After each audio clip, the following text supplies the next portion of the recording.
Meus amigos, minhas amigas, o tema que abordaremos a partir desse momento está relacionado com a utilização de armas nucleares, a possibilidade da utilização de armas nucleares, tanto na guerra desencadeada pelos Estados Unidos e Israel contra o Irã, no Oriente Médio, quanto na guerra da Rússia contra a Ucrânia e a OTAN na Europa, que poderão desencadear a Terceira Guerra Mundial. Este é o tema da nossa apresentação a partir deste momento.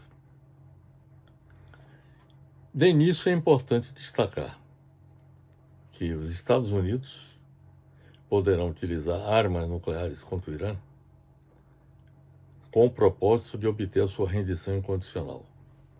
Haja vista que os ataques militares que foram implementados e as sanções econômicas que o Irã sofre há muitos anos e deverão ser aprofundadas no presente momento, não serão capazes de garantir a rendição incondicional do Irã. Então, restaria aos Estados Unidos, em Israel, a possibilidade da utilização de armas nucleares táticas de início, quer dizer, são armas com menor poder de destruição, mas armas nucleares, contra o Irã, para obter a sua rendição incondicional. Quanto a Israel, a sua principal motivação seria o de utilizar armas nucleares contra o Irã para eliminar o que os israelenses consideram como uma ameaça existencial para o país.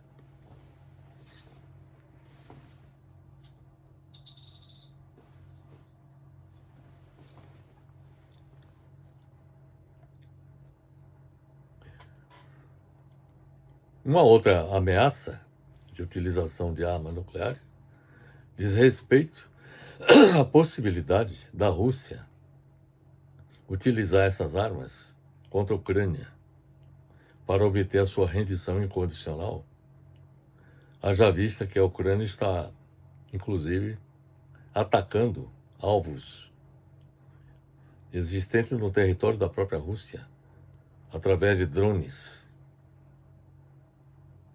que estão produzindo muitos estragos, inclusive com a destruição de refinarias e até mesmo de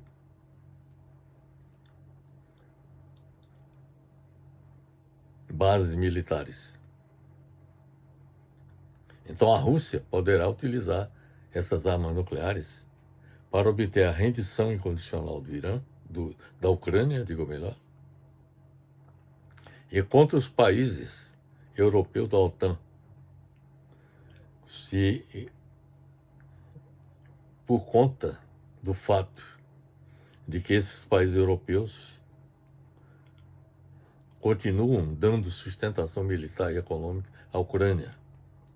E os russos consideram a OTAN uma ameaça existencial contra o regime russo. Então, estamos diante de duas possibilidades que,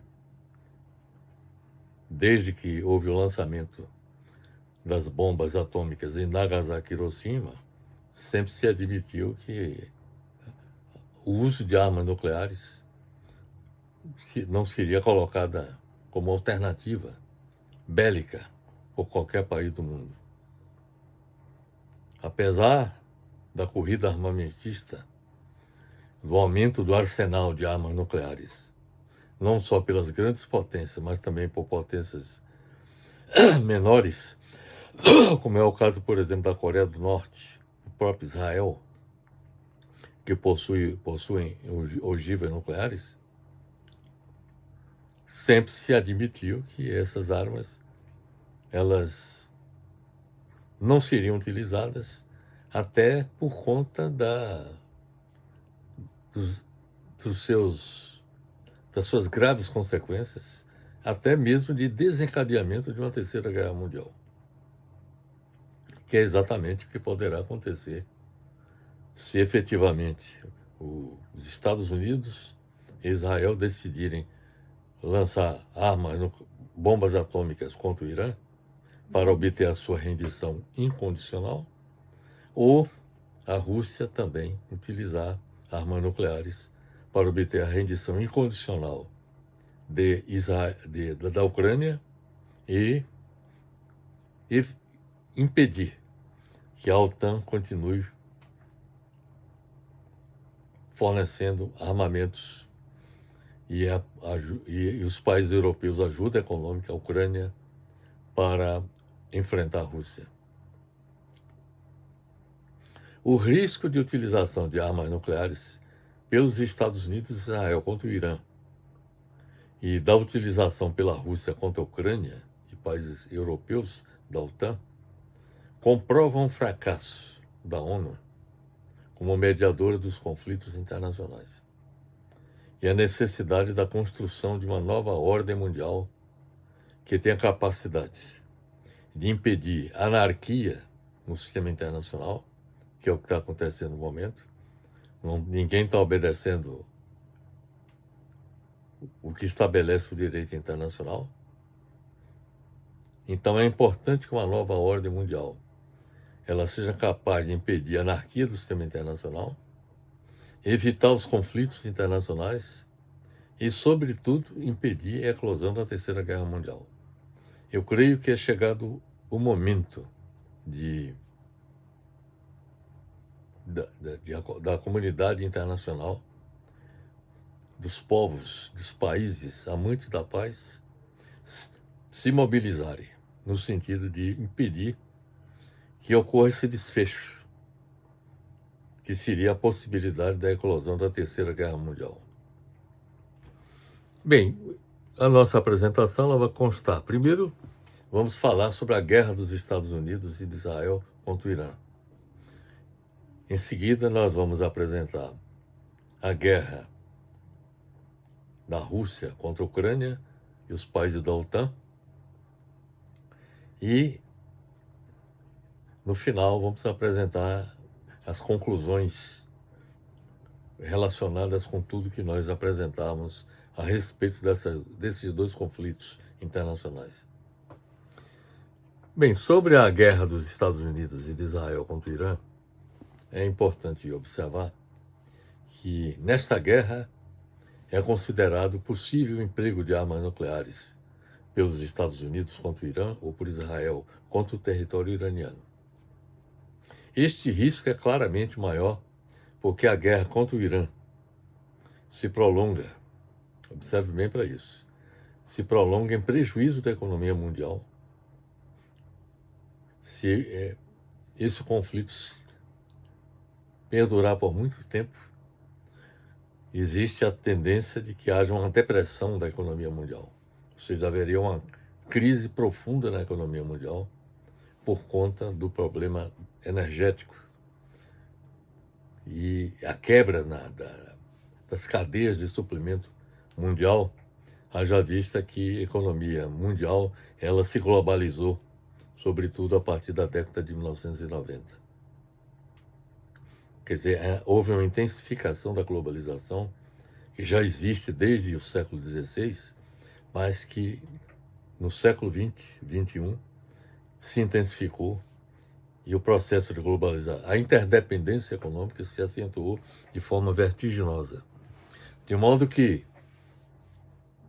se houver a continuidade do desabastecimento de petróleo e de outros insumos necessários à atividade econômica, a economia mundial poderá chegar a uma crise profunda de graves consequências do ponto de vista político, econômico e social. Então, o que eu quero observar é que esse risco de emprego de armas nucleares é muito grande, porque seria a alternativa que os Estados Unidos encontraria, como também a Rússia encontraria, para fazer frente aos seus problemas bélicos. Os Estados Unidos, Israel contra o Irã e a Rússia contra a Ucrânia e os países da OTAN. Mas o que eu queria deixar bem claro é o seguinte, que esse risco é claramente maior porque a guerra contra o Irã se prolonga em prejuízo da economia mundial. Está evidenciado o fracasso das operações militares dos Estados Unidos e Israel contra o Irã, porque não conseguiram derrubar o regime iraniano. Não conseguiram obter a rendição incondicional do Irã e não impediram que o Irã bombardeasse Israel e as bases militares e instalações de empresas norte-americanas nos países seus aliados do Oriente Médio e promovesse o fechamento do Estreito de Hormuz, que compromete a economia global e norte-americana. A questão do Estreito de Hormuz é que é o nó da questão. E o fechamento do Estreito de Hormuz pelo Irã é que poderá levar a economia mundial a uma debacle de grande repercussão. E isso a depender da sua continuidade por mais tempo. O governo dos Estados Unidos fracassou nas tentativas de celebração de acordo com o Irã. E os governos dos Estados Unidos e de Israel continuam tratando a capacidade nuclear iraniana como uma linha vermelha. Os Estados Unidos e Israel poderão usar armas nucleares para obter a rendição incondicional do Irã, já que não será possível obtê-la com o uso de armas convencionais, e nem mesmo com o uso de sanções econômicas, como as que vem praticando há muitos anos contra o Irã.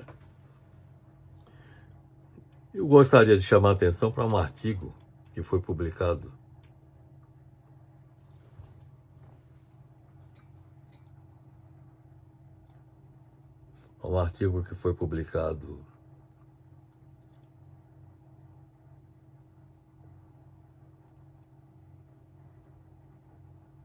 na Gazeta do Povo. Esse artigo foi produzido por Fábio Galão. O artigo tem por título: Ex-aliada diz que Trump cogita usar armas nucleares contra o Irã. Então, essa questão que nós estamos levantando já está sendo tratada e discutida nos altos escalões do governo norte-americano. Estão discutindo a possibilidade da utilização de armas nucleares contra o Irã. Então, este artigo que eu citei há pouco, cujo título é Ex-aliada diz que Trump cogita usar armas nucleares contra o Irã, este artigo informa que a ex-deputada americana Marjorie Taylor Greene, que foi uma das maiores apoiadoras do presidente Donald Trump na Câmara dos Estados Unidos, mas que rompeu com o mandatário republicano, acusou de estar planejando usar armas nucleares na guerra contra o Irã. A hipótese de usar armas nucleares contra o Irã é possível no plano material, haja vista que a doutrina nuclear pública norte-americana, observe bem para isso, a doutrina pública norte-americana nuclear estabelece que armas nucleares somente seriam consideradas em circunstâncias extremas para defender interesses vitais dos Estados Unidos, aliados ou parceiros. Por exemplo, o fechamento do Estreito de Hormuz poderia ser colocado como um argumento que o Donald Trump apresentaria para justificar o uso dessa doutrina, que afirma que estabelece que armas nucleares somente seriam consideradas ou seriam utilizadas em circunstâncias extremas para defender os interesses vitais dos Estados Unidos, aliados ou parceiros. Esta doutrina poderia justificar, como já lhes disse, o uso de armas nucleares contra o Irã pelos Estados Unidos para forçar a rendição incondicional do Irã. É oportuno lembrar, esse é um dado da maior importância, é oportuno lembrar que foram as bombas nucleares lançadas contra Nagasaki e Hiroshima que levaram à rendição incondicional do Japão em relação aos Estados Unidos na Segunda Guerra Mundial. Esse cenário poderia se repetir no Irã. Essa é a expectativa que o alto escalão do governo norte-americano imagina que possa acontecer, que com o uso de armas nucleares haveria a rendição incondicional do Irã, como aconteceu com o Japão na Segunda Guerra Mundial. Até que a decisão de usar armas nucleares contra o Irã aconteça, Trump adotou nos últimos dias a estratégia de pressão econômica e sanções sobre países que comerciem ou apoiem o governo do Irã. Enquanto o governo dos Estados Unidos poderá usar armas nucleares contra o Irã para obter sua rendição incondicional, Israel poderá usar armas nucleares contra o Irã para eliminar sua ameaça existencial. Quer dizer, a visão que os israelenses têm é de que o Irã busca produzir sua bomba atômica para lançá-la contra Israel. Então, Israel, os governantes israelenses, acham que a utilização de armas nucleares contra o Irã seria uma forma de eliminar uma ameaça existencial, ou seja, uma ameaça contra a existência do Estado de Israel, que perduraria com a possibilidade do governo iraniano desenvolver armas nucleares. Estima-se que Israel possua aproximadamente 90 ogivas nucleares, e isso no início de 2026, que poderiam ser utilizadas contra o Irã para eliminar sua ameaça existencial. O caso de Israel é mais delicado, porque seu governo utiliza explicitamente a linguagem de ameaça existencial para seu país se o Irã adquirir a capacidade de produzir armas nucleares que seriam utilizadas contra Israel. O governo Netanyahu de Israel afirmou repetidamente que não permitirá que o Irã adquira armas nucleares, com acordo ou sem acordo. A lógica nuclear israelense de uso de armas nucleares contra o Irã é concebível em um cenário extremo, como, por exemplo, se o governo de Israel concluísse que o próprio Estado de Israel enfrentaria destruição iminente pelo Irã e que as forças convencionais israelenses não conseguiriam impedir esse resultado. Então, este é o pano de fundo, é o cenário que todos nós estamos lidando no momento, tanto no alto escalão do governo americano, como no alto escalão do governo israelense. Quer dizer, a possibilidade de utilização de armas nucleares contra o Irã. O fato é que um ataque nuclear poderia destruir alvos de enorme importância do Irã, mas dificilmente garantiria por si só a rendição incondicional do governo iraniano.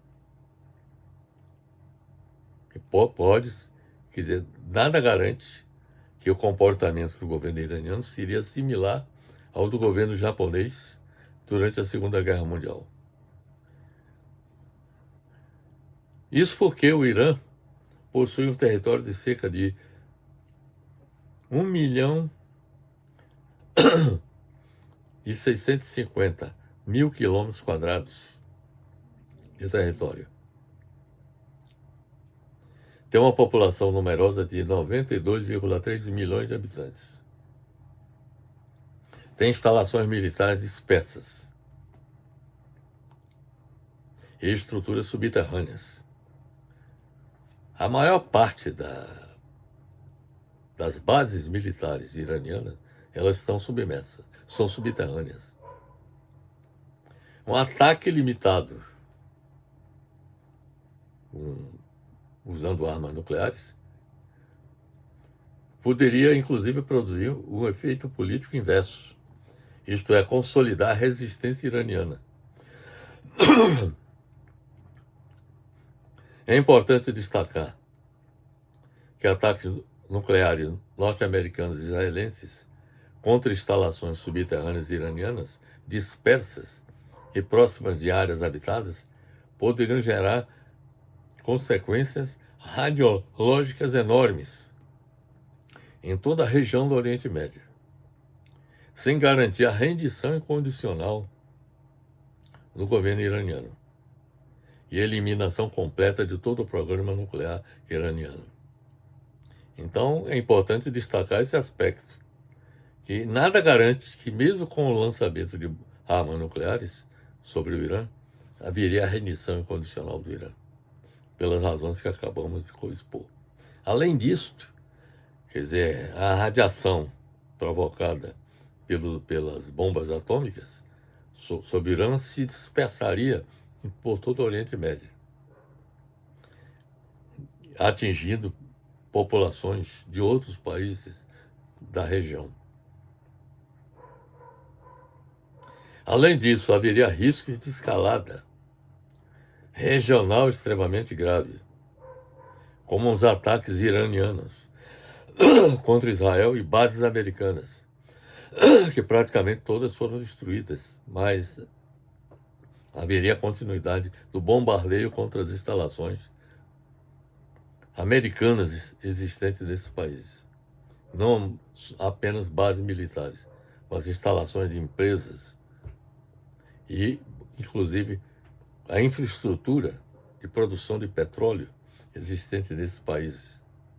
E também sobre as instalações de dessalinização da água do mar, que abastece de água potável todos os países da região. Quer dizer, se houver uma destruição dessas instalações de abastecimento de água, praticamente inviabiliza a permanência dessas populações. Aliás, inviabiliza esses países. Na prática, isso é que aconteceria. Além disto, haveria o fechamento ainda mais severo do Estreito de Hormuz, que agravaria a crise da economia mundial. E também contribuiria para que haja uma ruptura de aliança dos países do Oriente Médio com os Estados Unidos, haja vista que o lançamento de bombas nucleares sobre o Irã afetaria também esses países.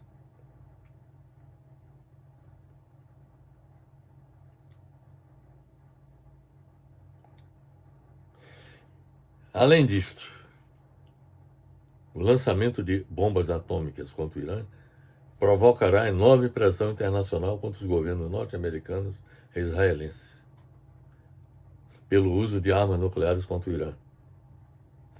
E outra, isso vai contribuir também para a proliferação nuclear acelerada no Oriente Médio. Todos os países vão querer ter sua bomba nuclear como arma de dissuasão.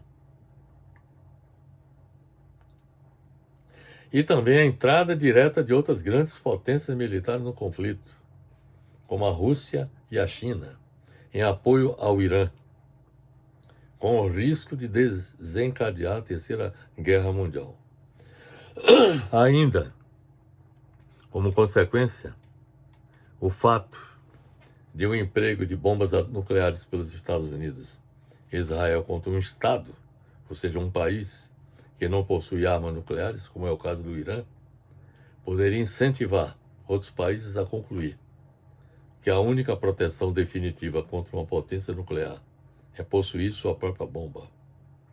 O resultado poderia ser mais proliferação de armas nucleares no mundo. E isso, claro, que aumentaria o risco de uma hecatombe nuclear se todos os países resolverem possuir sua própria bomba e tentar resolver os seus conflitos com o uso delas. Então é isso que eu tinha lhes falar, meus amigos, sobre o conflito no Oriente Médio. Agora nós vamos falar sobre a guerra da Rússia contra a Ucrânia e a OTAN. No momento atual, haverá grande possibilidade de a Rússia empregar armas nucleares contra a Ucrânia e países da OTAN, como a Polônia, a Alemanha, o Reino Unido, a França ou outros países. Quando o governo russo chegar à conclusão, ainda não chegou, mas quando chegar à conclusão de que existe uma ameaça crítica à soberania ou integridade territorial do país. Esta situação tornou-se mais perigosa no momento do que alguns anos atrás. A guerra da Rússia contra a Ucrânia e a OTAN continua intensa. Nas últimas horas, a Rússia realizou um grande ataque com mísseis e drones contra Kiev, a capital da Ucrânia. Enquanto a Ucrânia mantém ataques de longo alcance contra alvos militares, logísticos e energéticos dentro da Rússia, com a utilização de armamentos fornecidos pelos países da OTAN. Os países da OTAN são os Estados Unidos, são os países como a França, Reino Unido, Alemanha e praticamente os países da Europa Ocidental e Oriental também. O governo russo acusa os Estados Unidos e outros países da OTAN de envolvimento crescente nesse conflito, através do fornecimento à Ucrânia de armamentos e inteligência. Por exemplo, a Starlink, que pertence a Elon Musk, ele dá sustentação militar, informando sobre o movimento de tropas e a localização de bases militares russas para os ucranianos utilizarem dessas informações para bombardearem com o uso de drones. É importante observar que a doutrina nuclear russa permite, em determinadas circunstâncias, o uso de armas nucleares quando existir ameaça existencial contra o país. Esse é um ponto fundamental. Em novembro de 2024, Vladimir Putin, o presidente da Rússia, aprovou uma doutrina nuclear ampliada, que flexibiliza os critérios para o uso de armas atômicas pela Rússia. Esta doutrina estabelece que uma agressão convencional contra o território russo por um país sem armas nucleares, mas apoiado por uma potência nuclear, passa a ser considerado um ataque conjunto. Esta doutrina estabelece que a Rússia pode considerar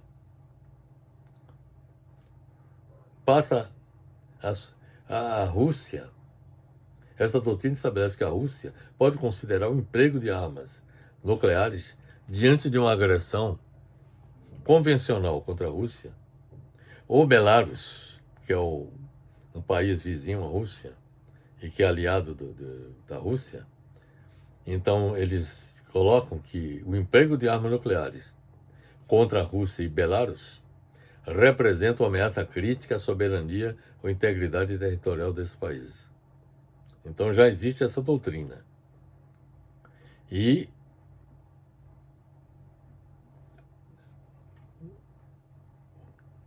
já existem fartos elementos que já justificariam a utilização de armas nucleares pela Rússia contra os países da OTAN e a Ucrânia. Isso significa dizer que o governo russo construiu deliberadamente uma ambiguidade estratégica ao considerar que ataques ucranianos realizados com sistemas, inteligência ou apoio ocidental podem teoricamente ser enquadrados pela liderança russa dentro de sua doutrina nuclear. Porém, a doutrina não determina automaticamente que um ataque desses resulte em emprego de armas nucleares. A decisão continua sendo essencialmente política e depende do julgamento da liderança russa.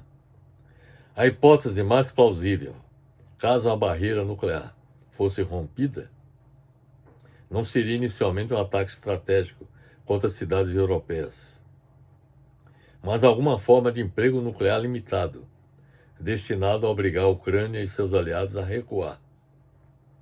Relatório de ameaças da inteligência norte-americana de 2026 informa que o prolongamento da guerra da Rússia contra a Ucrânia e a OTAN aumenta o risco de escalada, inclusive nuclear, mas também indica que o governo russo acredita que ainda pode atingir seus objetivos por meio da guerra convencional. Os russos ainda estão acreditando que é possível utilizar os meios de guerra convencional para vencer a guerra. Mas nada impede que eles possam vir a utilizar armas nucleares, inicialmente táticas e posteriormente estratégicas, e atingir alvos militares situados nos países europeus integrantes da OTAN.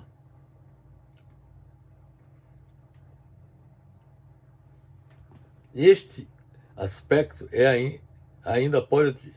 este aspecto é decisivo, porque enquanto o Kremlin, o governo russo, acreditar que pode melhorar sua posição militar utilizando forças convencionais, drones, mísseis, ataques à infraestrutura e pressão econômica, a utilidade do uso de armas nucleares permanece pequena ainda na Rússia, em comparação com os riscos. Cabe observar que ataques nucleares contra países europeus da OTAN, fornecedores de armas, seriam outra ordem de escalada. Aqui a situação muda radicalmente. Um ataque russo contra um território de um Estado membro da OTAN poderia ativar mecanismos de defesa coletiva do artigo 5 da OTAN, que estabelece que qualquer país atacado contará com a resposta militar de todos os países integrantes da OTAN. Além disso, Estados Unidos, Reino Unido e França dispõem de forças nucleares próprias ou comprometidas com a dissuasão da aliança. Então, o que ainda faz com que os russos se mantenham na firme disposição de ainda utilizar armas convencionais e não nucleares é pela possibilidade de que, se ela efetuar um ataque nuclear contra qualquer país da OTAN, isso pode provocar o uso também de armas nucleares por parte desses países que também são detentores de armas nucleares contra a própria Rússia.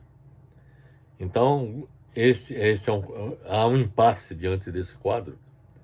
É claro que a chance, digamos assim, de utilização de armas nucleares no Oriente Médio é maior do que no caso do conflito da Rússia contra a Ucrânia e a OTAN. Um outro aspecto também que é importante observar é que, além dos países europeus disporem de armas nucleares, os Estados Unidos também, que são integrantes da OTAN, possuem armas nucleares que poderão ser utilizadas também contra a Rússia. Então, é um quadro que se apresenta, quer dizer, na Europa, um quadro de impasse, mas que, a depender da evolução dos acontecimentos, se a Rússia, por exemplo, continuar sendo atacada sistematicamente pela Ucrânia, contando com o apoio dos países da OTAN, os russos podem tomar a decisão de atacar bases militares, inclusive norte-americanas, que estão instaladas na Europa, como também fabricantes de armamentos situados na Alemanha, na França, no Reino Unido. Então, evidentemente que, no caso, comparando o caso do Oriente Médio com o caso da Europa, na guerra da Ucrânia, a chance do uso de armas nucleares é maior no Oriente Médio do que na Europa, por conta desses impasses que há pouco eu citei. E é importante observar que a OTAN reafirmou em junho de 2026 que suas forças nucleares constituem a garantia máxima da segurança dos aliados e que continua modernizando e reforçando sua capacidade de dissuasão nuclear. Consequentemente, o governo da Rússia teria de calcular que um ataque nuclear russo, por exemplo, contra uma instalação militar na Polônia ou Alemanha, poderia produzir a sequência seguinte: se houver um ataque russo contra qualquer país da OTAN, haveria uma resposta militar da OTAN, haveria um contra-ataque russo contra a OTAN, a entrada de forças nucleares britânicas, francesas e norte-americanas no conflito e o risco da Terceira Guerra Mundial. Então, esse seria o desdobramento do conflito se, eventualmente, a Rússia atacasse qualquer país da OTAN. O desencadeamento da Terceira Guerra Mundial. O conceito de ameaça existencial da Rússia é exatamente o ponto que justificaria o uso de armas nucleares pelo governo russo contra seus inimigos da OTAN. Essa situação passaria a existir se o governo da Rússia concluísse que haveria possibilidade de colapso do Estado russo, destruição de suas forças estratégicas ou ameaça direta à sobrevivência do regime. O fato de a OTAN fornecer armas à Ucrânia e o governo russo acreditar que forças da OTAN estão tentando destruir a capacidade estratégica ou derrubar o Estado russo é que aumentaria dramaticamente a ameaça existencial da Rússia. O governo russo continua utilizando ameaças nucleares como instrumento de coerção. De vez em quando, o Vladimir Putin anuncia que pode utilizar armas nucleares para limitar o apoio ocidental ao governo da Ucrânia.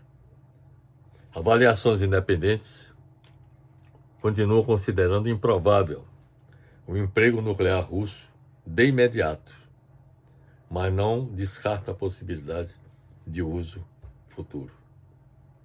A conclusão atual é de que a Rússia possui capacidade de doutrina que permitem a opção nuclear, mas não parece estar atualmente numa situação militar que torne seu uso inevitável, porque ela está vencendo a guerra.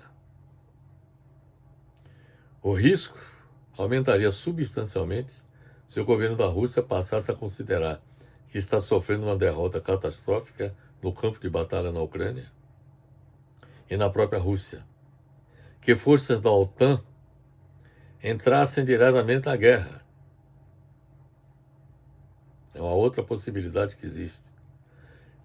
Que a capacidade de retaliação nuclear da Rússia está sendo destruída, ou que a sobrevivência do Estado russo está sendo ameaçada. O maior perigo talvez não seja uma decisão deliberada do governo da Rússia de iniciar uma guerra nuclear contra a Europa, mas sim uma escalada envolvendo ataques ucranianos cada vez mais profundos na Rússia, com maior participação dos países da OTAN, seguida da retaliação russa contra a Ucrânia e os países da OTAN, no confronto militar direto entre a Rússia e a OTAN, com o primeiro emprego de armas nucleares seguida de represália. Então é esse cenário que se descortina para o futuro na guerra entre a Rússia, a Ucrânia e os países da OTAN. Bem, depois dessa nossa exposição sobre os dois conflitos, do Oriente Médio e da Ucrânia, vamos apresentar as nossas conclusões sobre esse tema que estamos apresentando. De início, é importante observar que a Corte Internacional de Justiça, ou seja, o Tribunal Penal Internacional, afirmou em 1996 que a ameaça ao emprego de armas nucleares seria geralmente contrário às regras aplicáveis aos conflitos armados, embora não tenha conseguido decidir definitivamente sobre uma situação extrema de legítima defesa na qual estivesse em jogo a própria sobrevivência de um Estado. No caso da guerra dos Estados Unidos e Israel contra o Irã, o elemento decisivo é que o fracasso das armas convencionais em produzir a capitulação iraniana torna automaticamente possível o emprego de armas nucleares pelos Estados Unidos e Israel. Atualmente, o insucesso norte-americano da combinação de pressão econômica, bloqueio naval, ataques convencionais, operações clandestinas e negociações intermitentes pode levar à repetição de Hiroshima ou Nagasaki no Irã, com o uso de armas nucleares pelos Estados Unidos e Israel para obter a rendição incondicional do governo iraniano. O perigo nuclear aumentaria radicalmente caso surgisse uma combinação dos três fatores seguintes. Primeiro, um insucesso no uso de opções militares convencionais pelos Estados Unidos e Israel. Isso já está configurado. Esse é um dos fatores que aumentaria a possibilidade do uso de armas nucleares. O insucesso das opções militares convencionais. Segundo, a percepção de ameaça imediata à sobrevivência de Israel ou de forças vitais norte-americanas. Por exemplo, uma possibilidade que existe é os mísseis e drones iranianos destruírem a frota naval norte-americana que está nas proximidades do litoral iraniano. Então, por exemplo, se existir essa ameaça à sobrevivência de Israel ou de forças vitais norte-americanas, como é o caso que lhes expliquei, isso poderia justificar o uso de armas nucleares. E terceiro, fracasso completo das negociações diplomáticas pelos Estados Unidos, que parece que a diplomacia ela foi praticamente colocada de lado depois da assinatura do memorando dos 14 pontos que foram assinados entre o governo americano e o iraniano e que foi rompido pelos Estados Unidos, que não cumpriu os termos desse memorando. Então, de modo que as negociações diplomáticas estão comprometidas, mas não há guerra que não leve, no final, a uma tentativa de um acordo diplomático para o encerramento dela. Então, isso pode acontecer mais adiante, a depender da evolução dos acontecimentos. Seja com o abandono tanto dos Estados Unidos quanto de Israel de perseguir a rendição incondicional do Irã e ter que aceitar o quadro que está posto hoje, com o Estreito de Hormuz sob o controle do Irã, e ter que, digamos assim, que negociar os 14 pontos do memorando, ter que aceitar os 14 pontos do memorando, apesar da resistência israelense a muitos dos pontos que estão colocados nesse memorando. Mas no final, pode ser que esse memorando possa ser colocado em prática, que inclusive é a condição exigida pelo Irã para assinar, para celebrar a paz com os Estados Unidos e com Israel. No caso da guerra da Rússia contra a Ucrânia e a OTAN, o uso de armas nucleares e pela Rússia ocorreria se, além de uma derrota militar localizada na Ucrânia, que está muito distante de acontecer, houvesse a possibilidade de colapso do Estado russo, inclusive colapso econômico, destruição de suas forças estratégicas, militares, ou ameaça direta à sobrevivência do regime. Isso também está muito distante de acontecer. Avaliações norte-americanas consideram a Rússia muito improvável de usar armas nucleares na guerra, salvo se sua liderança entender-se estar diante de uma ameaça existencial ao regime, que também está distante de acontecer. A conclusão atual é de que a Rússia possui capacidade de doutrina que permite a opção nuclear, mas não parece estar atualmente numa situação militar que torne seu uso inevitável. O risco aumentaria absolutamente caso Moscou, o governo russo, considerasse que está sofrendo uma derrota catastrófica, que forças da OTAN entrassem diretamente na guerra, que sua capacidade de retaliação nuclear está sendo destruída, ou que a sobrevivência do Estado russo está ameaçada. O risco de utilização de armas nucleares pelos Estados Unidos e Israel contra o Irã e da utilização pela Rússia contra a Ucrânia e países europeus da OTAN comprovam o fracasso da ONU como mediadora dos conflitos internacionais e a necessidade de construção de uma nova ordem mundial que tenha a capacidade de impedir a anarquia no sistema internacional, evitar os conflitos internacionais e, sobretudo, impedir a eclosão da Terceira Guerra Mundial. Nós elaboramos um livro que foi publicado pela editora CRV de Curitiba. O título do livro é Como Construir um Mundo de Paz, Progresso e Felicidade para toda a Humanidade. No capítulo 2 deste livro, que tem como título Como Tornar a Realidade a Utopia da Paz Mundial para evitar a eclosão de novas guerras, especialmente da Terceira Guerra Mundial, nós afirmamos que é chegada a hora da humanidade se dotar o mais urgentemente possível de instrumentos capazes de promover a construção da paz mundial e de exercer o controle de seu destino. Para alcançar esses objetivos, urge a implantação de um governo democrático do mundo, que se constitui no único meio de sobrevivência da espécie humana. Eu não vejo outro caminho senão esse. Para afastar definitivamente novos riscos de uma nova guerra mundial, e que se concretize a paz perpétua em nosso planeta, seria preciso a reforma do sistema internacional atual, que é incapaz de garantir a paz mundial. O novo sistema internacional deveria funcionar com base em um contrato social planetário. O contrato social planetário seria a constituição dos povos do planeta Terra.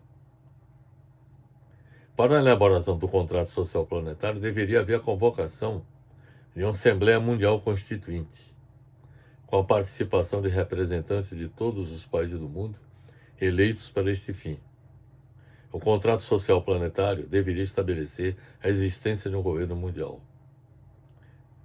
No capítulo 2 desse livro, que nós elaboramos, Como Construir um Mundo de Paz, Progresso e Felicidade para toda a Humanidade, afirmamos que a preservação da paz deveria ser a primeira missão de toda nova forma de governo mundial.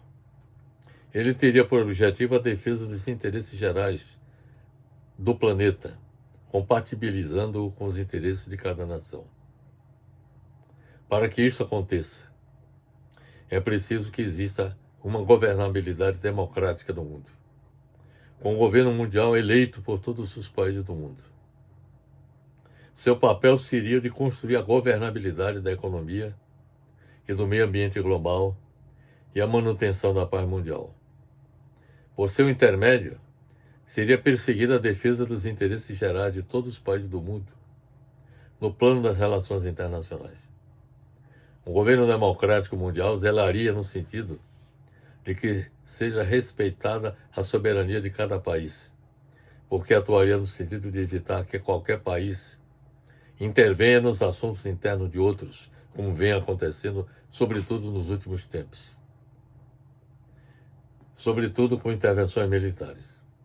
Ao contrário do que muitos pensam, a existência de um governo mundial não seria ameaça à soberania nacional, sendo, pelo contrário, a garantia de que nenhum país interviria nos assuntos internos de outros países.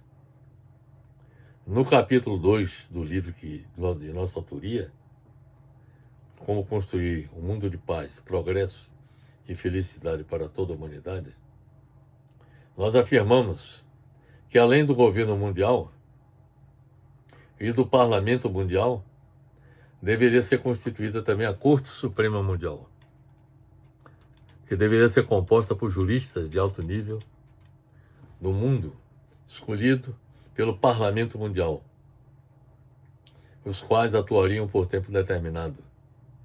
A Corte Suprema Mundial deveria julgar os casos que envolvam litígios entre os países, os crimes contra a humanidade e contra a natureza praticada por estados nacionais e por governantes, à luz do contrato social planetário. Julgar os conflitos que existem entre o governo mundial e o parlamento e atuar como guardiã do contrato social planetário. O novo Estado de Direito Internacional será executado pelos 3 poderes constituídos: Governo Mundial, que seria o poder executivo; Parlamento Mundial, que seria responsável pela fiscalização do governo e pela elaboração das leis, pelo direito internacional; e a Corte Suprema Mundial, que exerceria, digamos assim, o poder de julgar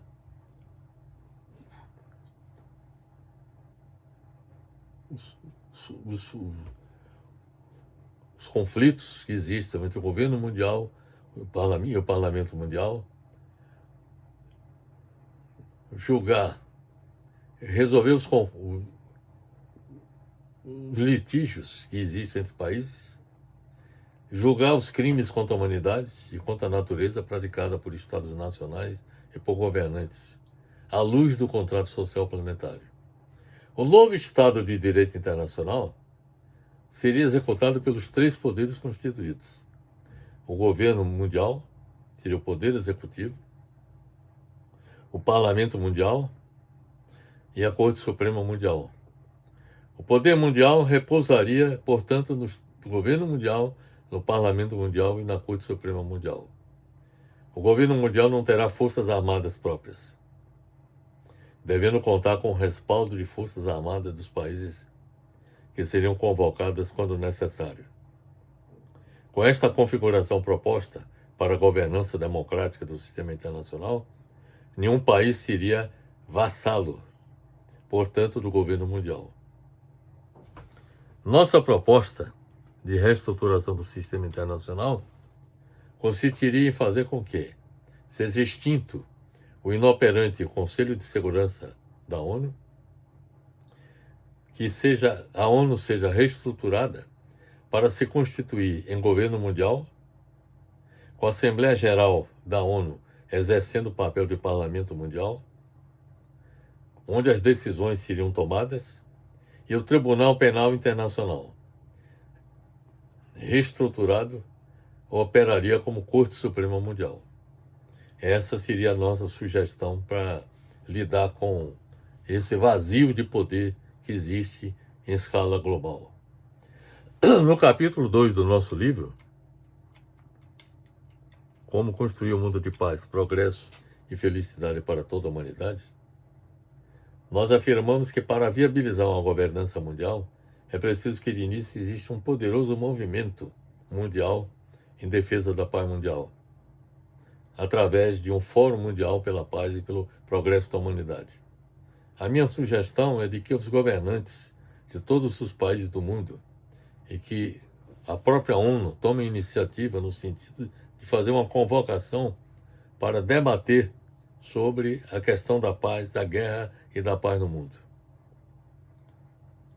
Quer dizer, é importante que seja realizado um fórum em que sejam debatidos e estabelecidos objetivos e estratégias de constituição de um governo mundial, um parlamento mundial e uma Corte Suprema Mundial, visando sensibilizar a população mundial e os governos nacionais no sentido de tornar realidade um mundo de paz e de progresso para toda a humanidade. Este seria, meus amigos, o caminho que tornaria possível transformar a utopia do governo mundial em realidade.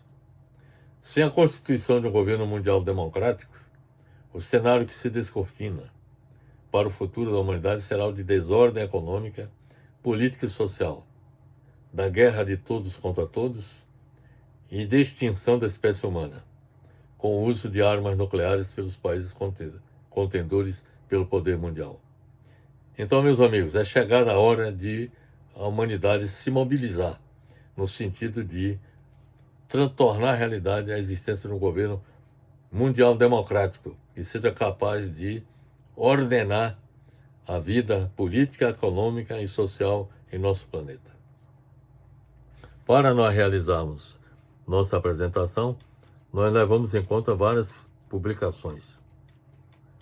A primeira foi uma publicação do CIPRI, Yearbook 2026, o livro do ano de 2026, que está disponível no site cipri.org. Nós analisamos também um artigo, ex-aliada diz que Trump cogita usar armas nucleares contra o Irã. É um artigo foi elaborado por Fábio Galão e está disponível no site da gazetadopovo.com.br. Analisamos também a publicação do Departamento de Defesa dos Estados Unidos. O título da publicação é Nuclear Posture Review,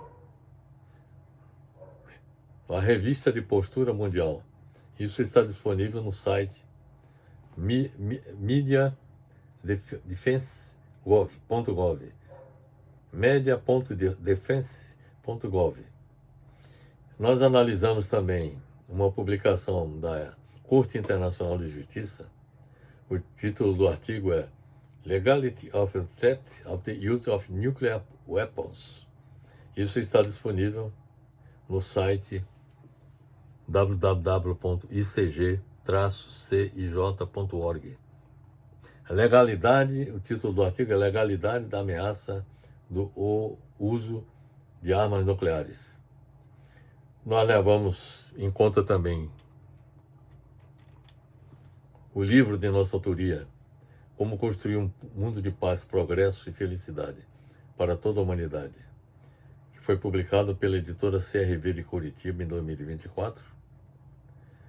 Levamos em conta também um artigo que foi publicado pelo Brasil de Fato. O título do artigo é Putin aprova a nova doutrina nuclear da Rússia, em meio à escalada da guerra da Ucrânia. Isso está disponível no site brasildefato.com.br. Analisamos também uma publicação de notícias R7 Internacional. O título do artigo é Rússia pode atacar a OTAN em breve, diz inteligência americana. E isso está disponível no site noticias.r7.com. E, finalmente, uma publicação da OTAN. O título é 2026 Nuclear Planning Group Statement.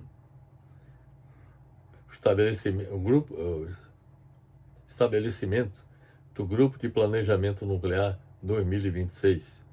Isso está disponível no site www.nato.int.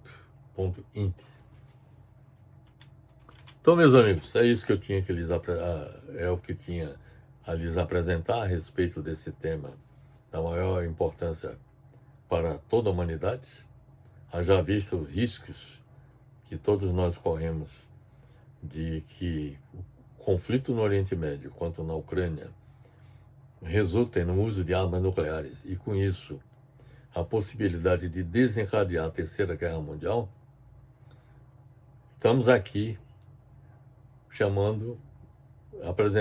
fazendo essa apresentação no sentido de alertar a todos dos riscos que todos nós corremos e da necessidade de que uma nova ordem mundial seja implantada em nosso planeta, que seja capaz de garantir a construção da paz mundial.